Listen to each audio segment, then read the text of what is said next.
Venezuelan President Nicolas Maduro survived an alleged assassination attempt on Saturday after a drone exploded near where he was delivering a speech. According to Venezuela's interior minister, assailants used two DJI M600 drones, each carrying a kilo of C4 explosives. One drone was set to detonate above Maduro, the other in front of him. The Venezuelan military electronically knocked one of the drones off course and caused it to detonate away from the target area.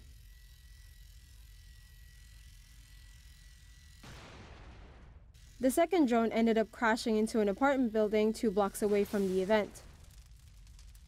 6 people were detained and later charged in connection with the attack after authorities examined materials and electronic devices in their possession.